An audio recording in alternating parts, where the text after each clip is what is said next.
पे सबसे महत्वपूर्ण अवशेष आप लोग या तो इधर चले जाए, वो कुछ लोग हैं ना, तो ज़्यादा अच्छा रहता है। बुद्ध के धम्म में शेर का बड़ा महत्व है। जी सर। और जहाँ भी सम्राट अशोक ने अपने अभिलेख, शिलालेख या स्तंभ लेख बनवाए हैं, उसमें शेर को उन्होंने जरूर सम्मिलित किया है। और एक खंडित रूप से मैं सिंह को यहाँ देख पा रहा हूँ। इसलिए कहीं कहीं आप देखे होंगे कि अशोक ने अपने आप को शाक्य सिंह भी कहा है। तो सिंह का भी प्रतीक ऐसा हमें पता चलता है कि हो न हो ये संस्कृति, यहाँ की सभ्यता एक बौद्ध संस्कृति और सभ्यता जरूर रही होगी। और अभी मैं बोलूँगा कि दिखाएं हमें कि यहाँ पे एक बोधि वृक्ष भी है। और इस बोधि वृक्ष की विशेषता है कि बहुत ज़्यादा ऑक्सीजन देता है, ऐसा वैज्ञानिक लोग बताते हैं, विद्वान भी बताते हैं और लोगों की मान्यता भी है। और बहुत ज़्यादा लोगों की आस्था है कि ये बोधि वृक्ष जो है जहाँ जहाँ है वहाँ पे जरूर किसी न किसी प्रकार का बुद्ध से संबंध है उस जगह का। जी सर। और चूँकि ये इलाका ही बुद्ध का था, बगल में संकिसा है, बगल में अतरंगी खेड़ा है, और ये स्वयं की भी जगह जो है कहीं न कहीं बुद्ध की ओर जो है हमें इशारा कर रही है, बताने का प्रयास। जी सर, थोड़ा सा गांव वालों से थोड़ा जान लेते हैं यहाँ पे। गांव वालों से भी मैं कुछ जानना चाहता हूँ कि आप इसी का हाँ इस बात क्या नाम है आपका? अच्छा, राकेश कुमार जी हैं। और आपसे मैं जानना चाहता हूँ कि क्या लगता है यहाँ, आप तो इसी गाँव के रहने वाले हैं, क्या लगता है आपको इस जगह में कि कैसी ये जगह रही होगी, कैसी भूमि है ये? ऐसा है, हमारा ग्राम बिलसर 3 भागों में विभाजित है। थोड़ा तेज बोलिए सर। कोई नहीं, बोलिए। हाँ बिल्कुल। बिलसर पट्टी, बिलसर पछाड़। जी सर। जहाँ हम सभी लोग यहाँ पर खड़े हुए हैं वो पट्टी में ही लगे, ग्राम सभा पट्टी में। तो मैं यहाँ पर जब गवर्नमेंट देश की पुरातत्व विभाग ने 4 दीवारी कराई थी, उस टाइम मैं यहाँ आया था। मैंने यहाँ कहा भी था कि ये बौद्ध धर्म से संबंधित है, यहाँ जो अवशेष निकलते हैं उनको सुरक्षित रखा है। जी सर। उसके बाद वो लोग चले गए हैं। अभी इसकी फिर दोबारा जब 4 दीवारी जब हुई है, इसलिए कि लोग इसको इस्तेमाल करने की कोशिश करते हैं, गलत इस्तेमाल करने की कूड़ा करकट जानवर ये इत्यादि बांधने की कोशिश करते हैं। तो एक सैफई से मेडिकल कॉलेज से एक अधिकारी आए थे, वो संबंधित इसी से थे, बौद्ध धर्म के, या तो वो अनुयायी हों। वाटर टेक्निक में क्या होता है कि चीज़ें स्पष्ट हो जाती हैं। अब इस चीज़ को मैं देख के इस लिपि को पढ़ने का प्रयास कर रहा हूँ, तो ये तो तय सी बात है कि आज की जो भारत में देवनागरी है वो देवनागरी में नहीं लिखा है। लेकिन इसके पहले अगर हम पीछे की बात करें तो ऐसा प्रतीत हो रहा है कि ये ब्राह्मी में लिखा हुआ है। ब्राह्मी भाषा है सर। हाँ, ब्राह्मी लिपि में लिखा हुआ है। लेकिन ब्राह्मी लिपि के वास्तविक स्वरूप, भारत में जो लिपि का क्रम है वो अस्थाई क्रम हम लोगों के पास जो है सम्राट अशोक महान के अभिलेखों से प्राप्त होता है जी, जो कि सबसे पहले उन्होंने अपने शिलालेखों पे, स्तंभ लेख पे लिखवाने का प्रयास किया था। तो उस ब्राह्मी लिपि को भी कई भागों में बांटा गया है। एक मौर्यकालीन ब्राह्मी, इसके बाद जो है परवर्ती मौर्यकालीन ब्राह्मी, फिर गुप्तकालीन ब्राह्मी, यानी ब्राह्मी भी अपने कई स्टेज पे गुजरी है जी। और इसके बाद आते आते आज के समय में हम लोगों के सामने देवनागरी के रूप में। जी सर। तो यहाँ भी मैं पढ़ने में सफल नहीं हो पा रहा हूँ, लेकिन यहाँ पिछले वाले स्तंभ पे जब हम लोग थे तो वहाँ टेक्निक, जब वाटर टेक्निक यूज किए तो वहाँ पे भी समझ में नहीं आ रहा। लेकिन वहाँ के बनस्पत यहाँ पे हम ये जान पा रहे हैं कि जो चीज़ें लिखी हुई हैं वो देवनागरी तो नहीं है, ना ही अशोककालीन ब्राह्मी है। लेकिन इसमें कई जगह हमें कुछ ऐसा लग रहा है कि थोड़ा सा नज़दीक से देखेंगे तो ऐसा भी लग रहा है कि कोई इसको डिस्टर्ब भी किया है या क्या, कह पाने में मैं कुछ भी समर्थ नहीं हो पा रहा हूँ। लेकिन ये है कि यहाँ पे कुछ कलाकृतियाँ भी मिली हैं, उसके माध्यम से मैं इस जगह को पढ़ने का प्रयास करूँगा कि आखिर क्या है। तो हमने लिपि के माध्यम से पढ़ने का प्रयास किया, लेकिन लिपि के माध्यम से बहुत कुछ जानने को नहीं मेरे को मिला।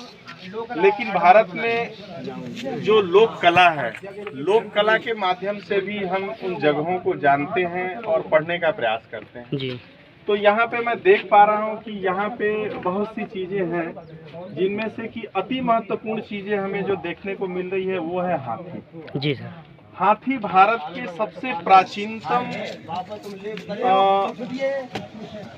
मूर्ति कला में आपको देखने को मिलता है। और सबसे पहला वर्णन अगर हम हाथी को देखते हैं तो अलग की बात है कि आज तो भारत सरकार ने या यूं कहें कि चुनाव आयोग ने हाथी के बहुत सारे चिन्ह बना दिए और बहुत कुछ कर दिया, लेकिन भारत में सबसे पुराना जो हाथी का स्पष्ट प्रमाण मिलता है वो है गया के पास में बराबर की एक गुफा है, बराबर की गुफा। वहाँ पे मौर्य राजा एक थे दशरथ मौर्य, जिनका अभी भी के समय में वहाँ बराबर की गुफा में मिला है, वहाँ पे हाथी का चिन्ह मिला है। आज भी आप लोग देखेंगे, जो बच्चे या जो युवा या जो भी व्यक्ति इतिहास को जानने का समझने का अगर प्रयास करेगा तो भारत का सबसे पुराना अगर कलाकृति उसको हाथी का मिलता है तो वो बराबर की गुफा, जो कि वर्तमान में गया के बराबर की पहाड़ी के पास है, जो कि आजीवक संप्रदाय के लोगों को उन्होंने दान दिया था। पहले राजाओं का ऐसा मन था या ऐसा उनकी धार्मिक भावना थी कि अगर हम किसी विशेष वर्ग के धर्म को मानने वाले को अगर हम कुछ दान करते हैं तो उसका पुण्य उन्हें इस जन्म में भी मिलेगा और उनकी प्रजा को भी मिलेगा। तो मौर्य राजाओं की ऐसी कल्पना थी कि वो दान करते थे, तो उस समय उन्होंने गुफा बना के बाकायदा और दान किया। वहाँ की भी गुफा में, मौर्य राजाओं की गुफा के ऊपर में जब देखेंगे, दशरथ मौर्य ने जिस गुफा को बनाया वहाँ पे हाथी के चिन्ह मिलते हैं। और यहाँ पे भी मैं देख पा रहा हूँ कि यहाँ पे भी जो है हाथी के चिन्ह मिल रहे हैं। और ये कलाकृति के माध्यम से ऐसा प्रतीत हो रहा है कि ये निश्चय ही गुप्त काल या उससे पहले की भी ये कलाकृति है।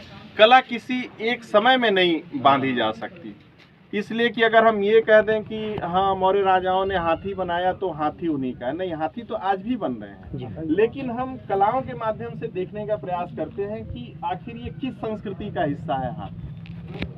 अगर उस संस्कृति में जब जाते हैं तो ये पाते हैं कि बुद्ध की संस्कृति में हाथी का बहुत बड़ा महत्व है। वो इस प्रकार महत्व है कि ऐसा माना जाता है कि जिस समय बुद्ध की माता गर्भावस्था में थी उनको एक स्वप्न आता है और उस स्वप्न में उन्होंने हाथी का स्वप्न देखा। तो हाथी का स्वप्न देखा तो ऐसा बौद्ध ग्रंथों में मिलता है कि एक ऐसे युग पुरुष का जन्म उनके द्वारा होने वाला है जो कि दुनिया को ज्ञान देगा, ऐसा माना जाता है। इसलिए आप लोग अभी भी कहीं कहीं देखते होंगे तो गणेश को कहीं कहीं कुछ लोग बुद्धि का देवता बता देते हैं। तो ये कहीं ना कहीं चीजें जो है बौद्ध परंपराओं से आती है। और यहाँ बगल में संकिसा भी है। संकिसा में भी ऐसा कहा जाता है कि भगवान बुद्ध यहाँ अवतरित हुए। बहुत सी चीजें कल्पनाओं के साथ भी अपने ज्ञान को लोग स्थापित करने के लिए कल्पनाओं से भी उन चीजों को जोड़ देते हैं। तो संकिसा भी पास में ही है, तो हमें ऐसा प्रतीत हो रहा है कि ये जगह हो सकता है कि बुद्ध से भी संबंधित, उनकी विचारधाराओं से संबंधित, बुद्ध से संबंधित का मतलब उनकी विचारधाराओं से भी इस जगह का संबंध हो सकता है। अब कुछ और कलाकृतियों को देखते हैं। क्या बराबर की गुफाएं हमने देखी, अभी जो है हमने देखे वहाँ की बता रहे हो ऐसी मिलती है।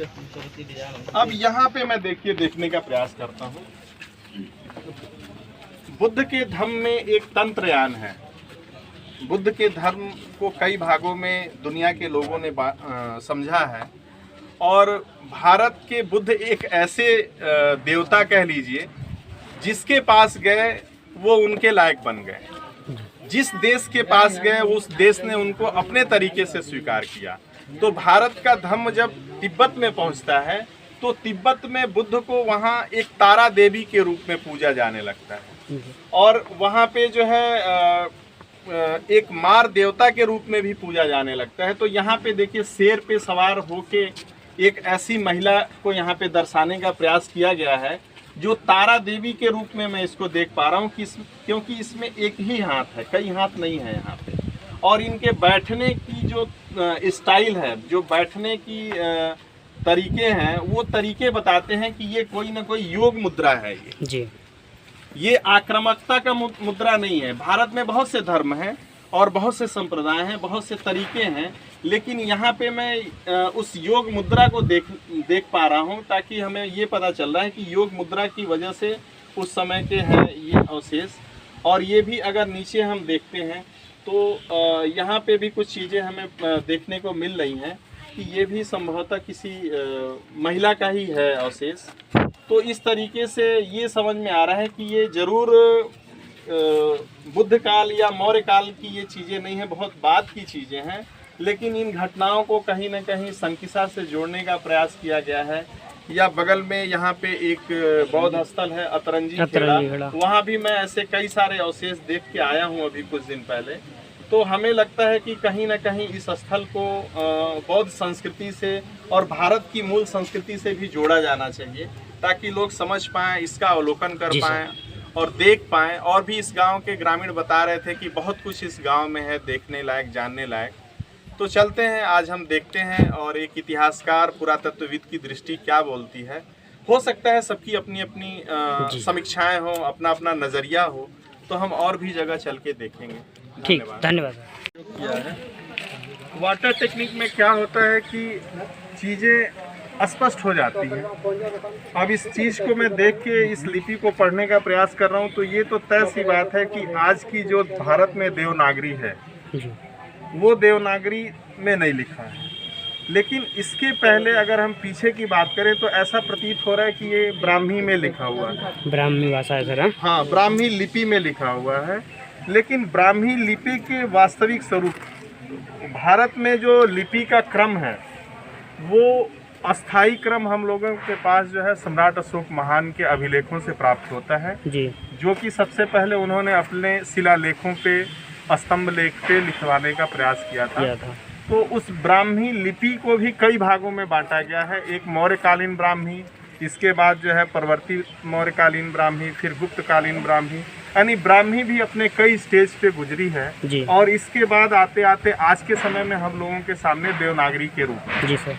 तो यहाँ भी मैं पढ़ने में सफल नहीं हो पा रहा हूँ, लेकिन यहाँ पिछले वाले स्तंभ पे जब हम लोग थे तो वहाँ टेक्निक, जब वाटर टेक्निक यूज किए तो वहाँ पे भी समझ में नहीं आ रहा। लेकिन वहाँ के वनस्पत यहाँ पे हम ये जान पा रहे हैं कि जो चीज़ें लिखी हुई हैं वो देवनागरी तो नहीं है, ना ही अशोककालीन ब्राह्मी है। लेकिन इसमें कई जगह हमें कुछ ऐसा लग रहा है कि थोड़ा सा नज़दीक से देखेंगे तो ऐसा भी लग रहा है कि कोई इसको डिस्टर्ब भी किया है या क्या, कह पाने में मैं कुछ भी समर्थ नहीं हो पा रहा हूँ। लेकिन ये है कि यहाँ पे कुछ कलाकृतियाँ भी मिली हैं, उसके माध्यम से मैं इस जगह को पढ़ने का प्रयास करूँगा कि आखिर क्या है। तो हमने लिपि के माध्यम से पढ़ने का प्रयास किया, लेकिन लिपि के माध्यम से बहुत कुछ जानने को नहीं मेरे को मिला। लेकिन भारत में जो लोक कला है, लोक कला के माध्यम से भी हम उन जगहों को जानते हैं और पढ़ने का प्रयास करते हैं जी। तो यहाँ पे मैं देख पा रहा हूँ कि यहाँ पे बहुत सी चीज़ें हैं, जिनमें से कि अति महत्वपूर्ण चीज़ें हमें जो देखने को मिल रही है वो है हाथी जी सर। हाथी भारत के सबसे प्राचीनतम